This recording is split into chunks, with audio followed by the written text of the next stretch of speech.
Bienvenidos nuevamente a la continuación del desarrollo de nuestro proyecto inicial de Godot. Así que vamos a iniciar ahora con la programación de nuestro objeto jugador. Para ello vamos a definir el script de nuestro objeto jugador. Primero vamos a irnos a la carpeta principal, a la carpeta del sistema de archivos. Vamos a hacer clic en la carpeta de recursos y vamos a llamar una nueva carpeta. Vamos a crear una nueva carpeta que se va a llamar scripts. Bien. Esta carpeta de scripts es la que va a contener todos los códigos que usemos dentro de nuestro juego, que es algo que no hace la documentación. Por eso es que yo dije que no me iba a basar completamente en la documentación. Así que bien, una vez ya tenemos nuestros scripts, ahora vamos a irnos al jugador, le hacemos clic y como ven aquí en la escena nos va a aparecer una especie de pergamino con un símbolo de más. Eso significa que podemos añadir un script a dicho nodo. Entonces vamos a añadirlo a nuestra raíz, que sería el objeto jugador. Le damos clic y automáticamente nos aparecerá una ventana que nos va a preguntar qué tipo de lenguaje queremos usar para programar nuestro nodo. En este caso le vamos a decir GDOScript, que es lo que vamos a reutilizar. La herencia que va a tomar, que sería Area 2D, que es principalmente el tipo de nodo que vamos a utilizar para programar nuestro objeto, así que vamos a dejarlo tal cual. Ahora vamos a usar la plantilla. En este caso yo la plantilla la voy a colocar vacía porque realmente no necesito que contenga algo. Simplemente con una plantilla vacía estaría bien. Y por último, la ruta. A dónde vamos a almacenar este script. Así que vamos a llevarlo a la ruta del script. Bien, en la carpeta scripts que hemos creado anteriormente. Y aquí dentro la vamos a almacenar como jugador.gd, que sería GDScript. Ahora le damos a crear y una vez creado automáticamente nos abre el panel de editor de script y podemos comenzar a editar nuestro jugador. Bien, así que inicialmente vamos a comenzar comentando algunas cosas que sería principalmente las variables que necesitaremos para poder mover nuestro objeto jugador. En este caso necesitaremos la velocidad y el posicionamiento que nos va a ayudar a mover nuestro jugador, o el vector que nos va a ayudar a mover nuestro jugador. Bien, esas son las dos cosas principales que necesitamos definir en nuestro jugador. Para ello vamos a comenzar con la palabra reservada var para comenzar a mencionar las variables que vamos a crear, y seguido voy a llamar la variable speed, que sería velocidad en inglés. Se sabe que yo puedo colocarlo en español, pueden colocarle el nombre que ustedes quieran. Sin embargo, yo lo voy a hacer en mayoría de sus casos, voy a colocar las palabras en inglés, porque a pesar de que son más cortas, también me ayudan a de manera más fácil escribir poco, por así decirlo. Entonces, ya que tengo la variable speed, esta variable va a ser de tipo int y va a tener un valor igual de 400 o 300, creo que 300 estaría bien. Ahora, algo que sucede con esta variable es que únicamente va a poder ser editable desde nuestro editor de script, es decir, yo no puedo alterar este número fácilmente desde afuera. Para hacerlo, simplemente basta con que coloquemos la palabra reservada export delante, hagamos un espaciado y ahora simplemente esta variable que tenemos acá vamos a poder editarla directamente desde nuestro jugador. Bien, como pueden ver, le doy al jugador, vemos el inspector y automáticamente me ha creado una nueva pestaña de script variables que vamos a poder ver la variable speed que acabamos de crear con su valor por default, que sería 300. Bien, ahora ya una vez hecho eso vamos a crear otra variable, que esta variable va a ser el vector. Bien, esta variable se llama var_vec, que será el vector que nos va a ayudar a mover o reposicionar nuestro objeto jugador. Este va a ser un tipo vector 2D y va a ser igual a vector 2.0, ¿ok? Cabe destacar que cada vez que uno menciona una clase o un objeto, seguido del punto podemos llamar a sus métodos o sus funciones que nos van a ayudar a retornar valores o dependiendo de cómo sea el objeto. Incluso un tip de consejo: si dejan pulsado la tecla control y pasan el mouse por encima del objeto, al hacer clic van a poder ver todas las propiedades y métodos que contiene dicho nodo. Bien, en este caso, como ven, yo acabo de llamar vector 2.0 y entonces esto es lo que acabo de llamar, una constante de Godot que automáticamente me retorna esto que dice acá, vector 2, y me lo posiciona en 0,0. Cabe destacar que cada número de este vector, es decir, el primer valor corresponde a la X y el segundo valor corresponde a la Y en un plano cartesiano. Bien, ahora yo voy a cerrar esto de acá y voy a continuar con el tutorial. Ahora, ya una vez hecho eso, vamos a proceder a llamar las funciones. Perdón, me falta una variable. La siguiente variable va a ser el screen size. Bien, De esta forma, con esta variable que también va a ser un vector 2, ya les voy a explicar por qué, va a ser esta variable screenSize, lo que nos va a hacer es retornarnos el tamaño de la pantalla que tenga en ese momento para que mantengamos a nuestro jugador dentro de la pantalla. Bien, de esta forma nuestro jugador, por mucho que movamos el teclado, no se va a salir de la pantalla. Pero esto simplemente va a ser la variable que va a almacenar el valor de qué tan ancho y alto es la pantalla. ¿Ok? No simplemente, o sea, con colocar esto no va a dejar de mover el jugador. No. Simplemente va a tomar el valor de cuánto mide la pantalla para poder hacer los cálculos más adelante. Así que bien, ya teniendo esto, vamos a llamar a la función ready, ¿okay? Que es la función que se ejecuta. Si nosotros colocamos barra baja ready, automáticamente Godot nos recomienda que, o sea, nos facilita la función ya escrita. Y si pulsamos enter, automáticamente la escribe seguido de 2 puntos y colocamos seguido de ello todo lo que nosotros queramos hacer dentro de la función ready. En este caso, lo más recomendable sería que en el momento en el que este nodo entre en la pantalla del juego, automáticamente obtengamos el valor total de la pantalla. Porque esto no es algo que se puede obtener antes de que se cree la escena, ¿ok? Esto es algo que se tiene que obtener una vez se cree la escena, porque si no nos va a dar un error. Así que bien, ya una vez teniendo esto, podemos decirle que el screen size, o sea, podemos llamar la variable que anteriormente mencionamos, screen size, y Godot nos completa la variable que estamos buscando, y le decimos que va a ser igual a get viewport rect. Como pueden ver aquí, Godot nos coloca tres opciones. En este caso nosotros vamos a colocar get viewport rect, y seguido de ello vamos a colocar punto y colocamos size. De esta forma nos va a retornar el tamaño que tenga la pantalla o el viewport en ese momento, ¿ok? O sea, una vez inicie el objeto, y esto lo va a hacer una sola vez. Ahora, ¿qué sucede con esto?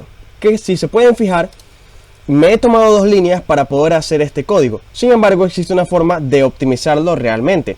Una forma de optimizarlo sería colocándole en esta variable que se ejecute, o sea, que se coloque el valor una vez inicie o ya esté listo dentro de la escena. Para ello podemos hacerlo con lo que expliqué anteriormente en el video principal, que sería onReady, ¿ok? OnReady, lo que le estoy diciendo es que esta variable va a tomar el valor principal justamente cuando entre en escena. Así que si yo le digo esto, significa que sería lo mismo que yo llame el ready y coloque el valor de la variable dentro de acá.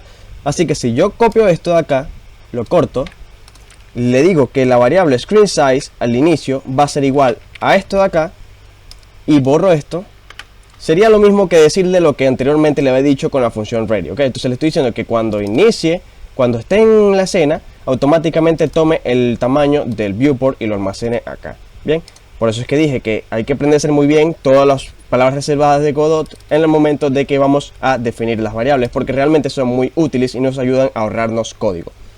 Así que bien, ya una vez hecho eso, vamos a irnos a la función process. Que esta función process lo que nos ayuda es a ejecutar automáticamente varios frames nos ayuda a ejecutarse cada momento que se actualice la escena, o cada momento que se actualice los frames de nuestro juego.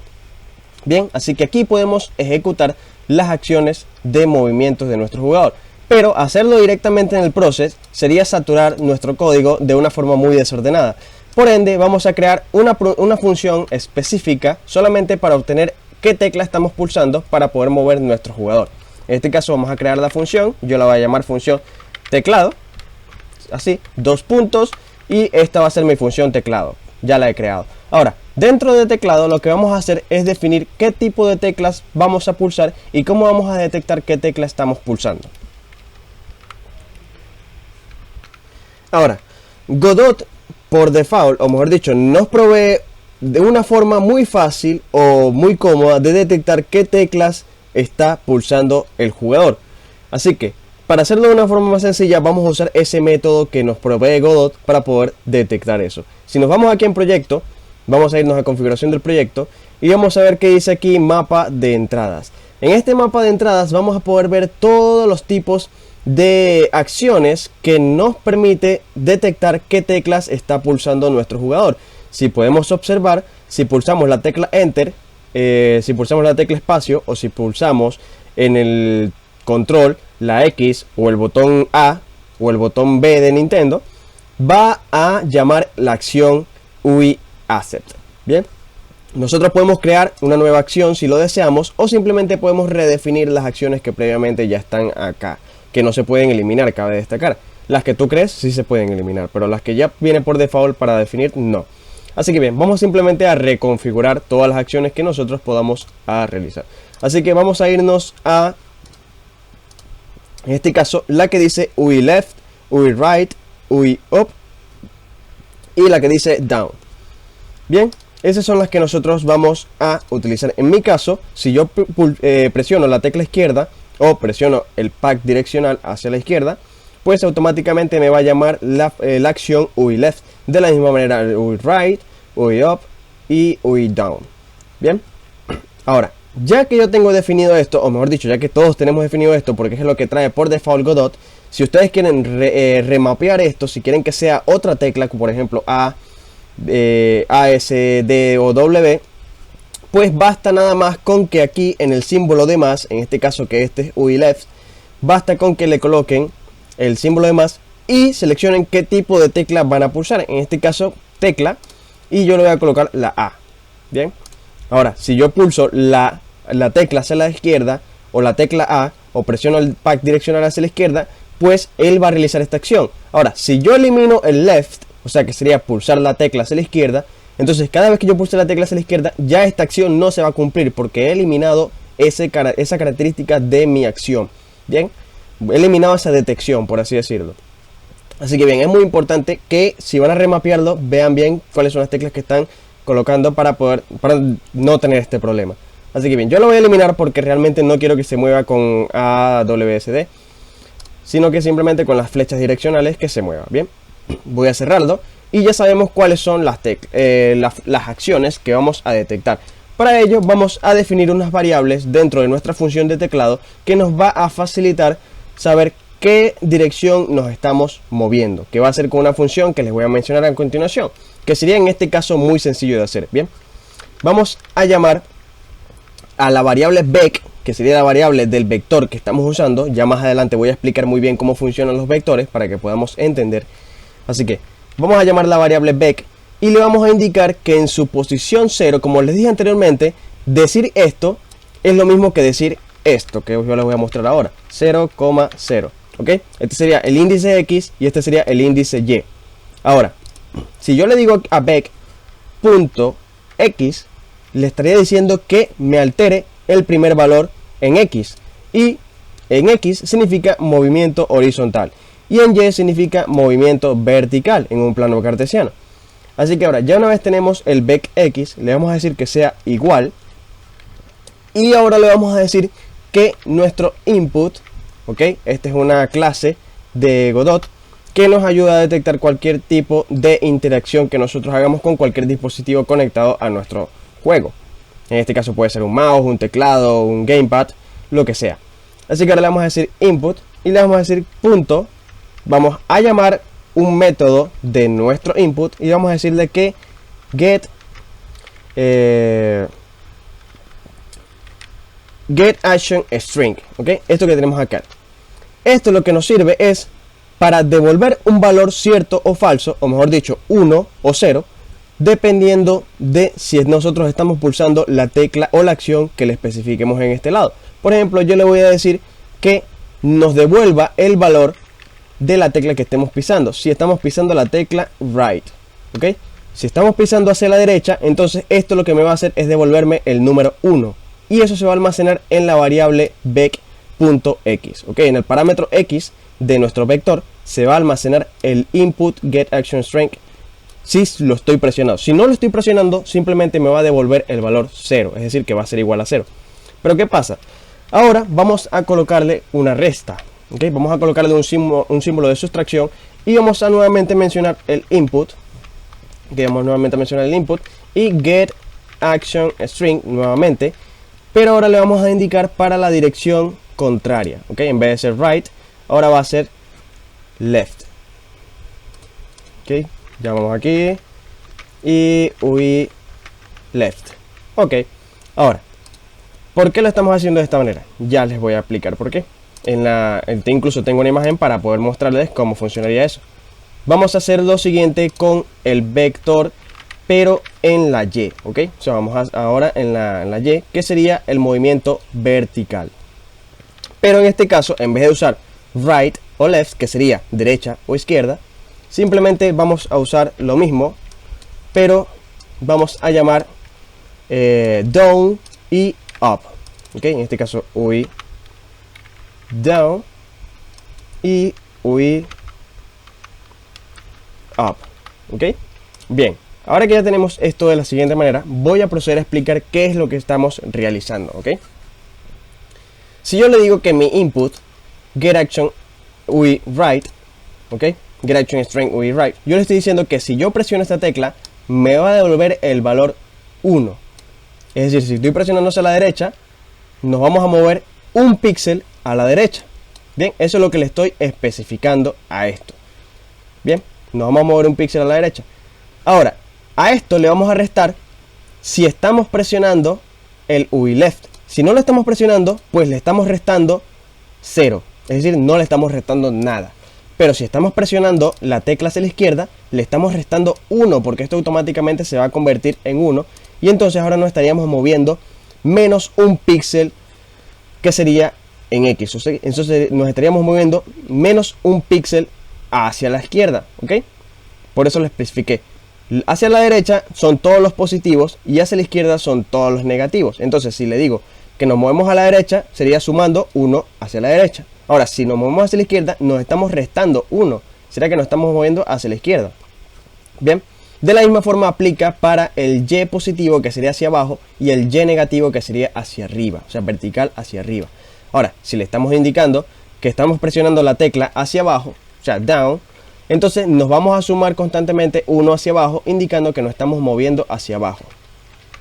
Ahora, en caso de que nosotros pulsemos hacia arriba, estaríamos indicándole menos Y, ¿ok? Menos 1 sería que nos estamos moviendo hacia arriba. Y así lo pueden observar de la siguiente manera. Como pueden ver, menos 1. Y aquí sería en caso 1, ¿ok? Si no estamos presionando esta tecla, este valor sería 0. Y 0 automáticamente. Bien. Ahora, ¿cómo va a afectar esto el movimiento de nuestro jugador? Porque incluso si nosotros probamos este código tal cual como está, vamos a ver que nuestro objeto jugador no se va a mover de ningún lado. O sea, no se va a ir a ningún sitio. Va a estar tal cual parado ahí sin hacer absolutamente nada, donde se posicionó principalmente. Ahora, para poder reposicionarlo y saber en dónde lo vamos a, cómo lo vamos a mover, nos vamos a ir a la función process, que va a detectar el posicionamiento de nuestro jugador, y le vamos a indicar que la posición de nuestro jugador, para ello usamos el parámetro o la propiedad position, ¿okay? Que es una propiedad de nuestro área 2D, ¿okay? Que estamos heredando. ¿Ven? Esas son las heredaciones. Ahora, este parámetro o esta propiedad estamos heredando del área 2D, que es el objeto principal que estamos editando. Así que aquí position es igual a un vector 2, es decir, también tiene coordenadas X y Y. Pero estas coordenadas son principalmente la posición en la que se encuentre actualmente, es decir, 0,0, que sería la posición que podemos ver acá. Como pueden ver, posición 0,0. Ahora, si yo le digo que se mueva un píxel a la derecha, él automáticamente va a ir constantemente subiendo este píxel hacia la derecha. Incluso si le pulsamos acá y yo voy aumentando, como pueden ver, él se va moviendo. Pero la idea es hacerlo esto con el teclado y no con las propiedades directamente desde acá. Así que vamos a dejarlo en 0. Y vamos a continuar con el código. Ahora, si le decimos que la posición va a cambiar constantemente, entonces podemos indicarle directamente que esta posición, que es un vector 2, tiene X y Y. Podemos sumarle directamente la variable vector, que también es un vector 2 y tiene su propio X y Y. Entonces, si le decimos que el vector estamos pulsando hacia la derecha, significa que el vector tiene en su X el número 1.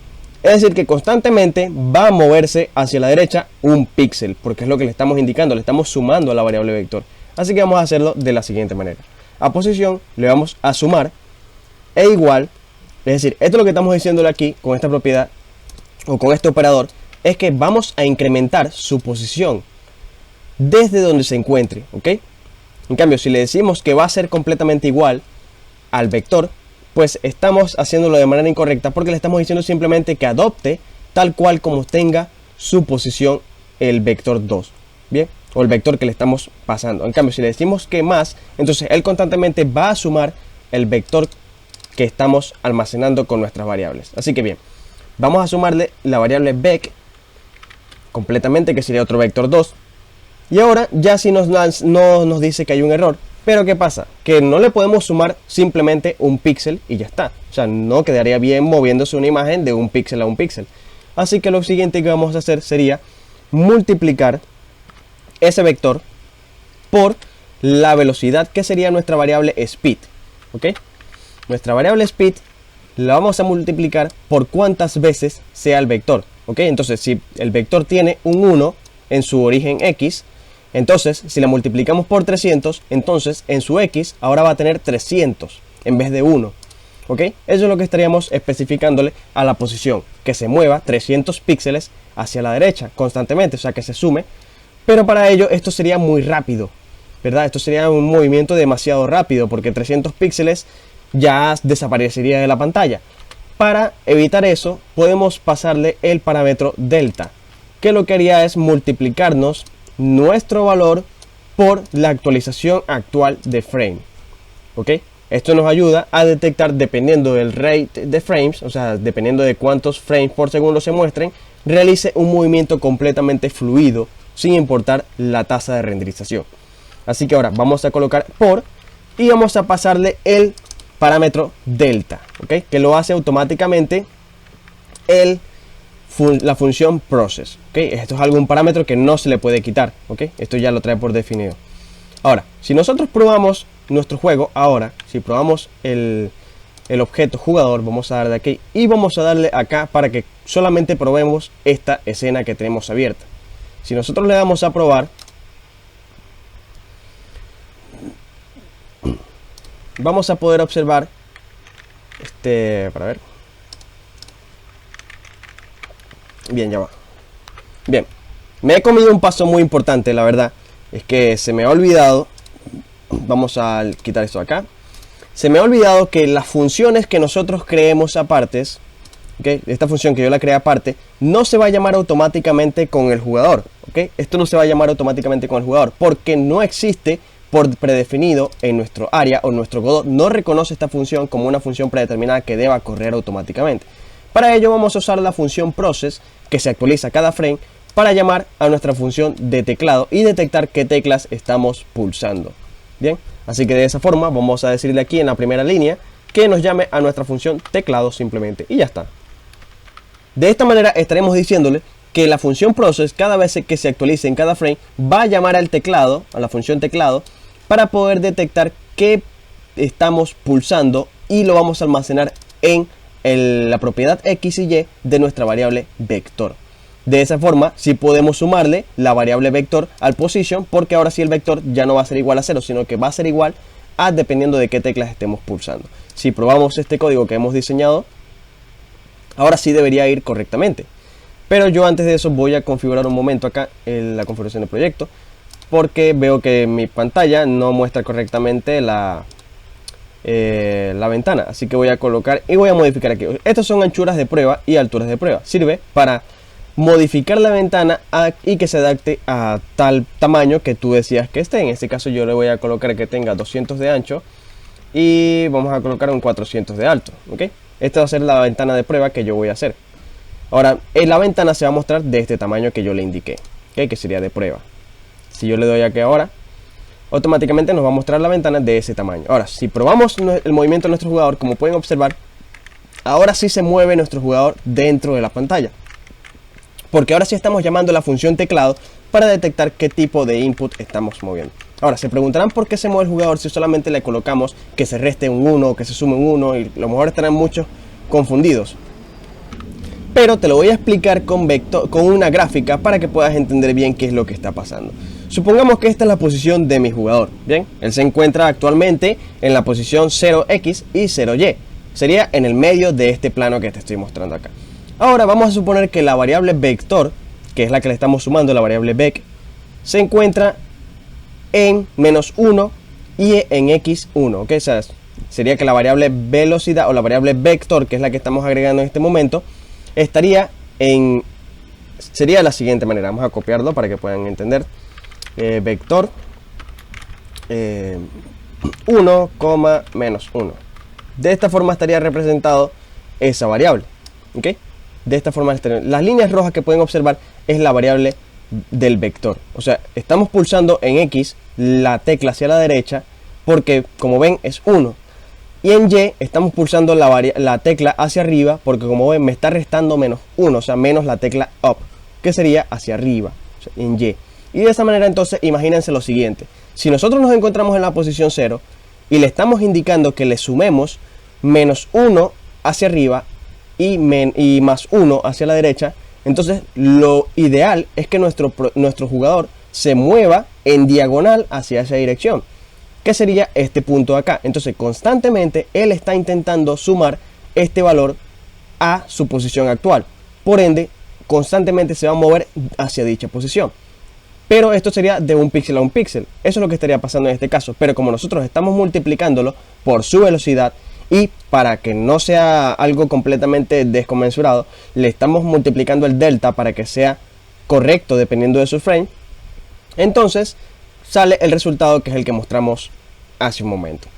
Así que bien, de momento voy a dejar este tutorial acá para proceder nuevamente con el siguiente tutorial con las animaciones de nuestro jugador, para mostrar cada animación correcta como debería ser dependiendo de la tecla que nosotros estemos pulsando. Bien, así que bien, espero te haya gustado el tutorial, así que nos vemos en el siguiente tutorial.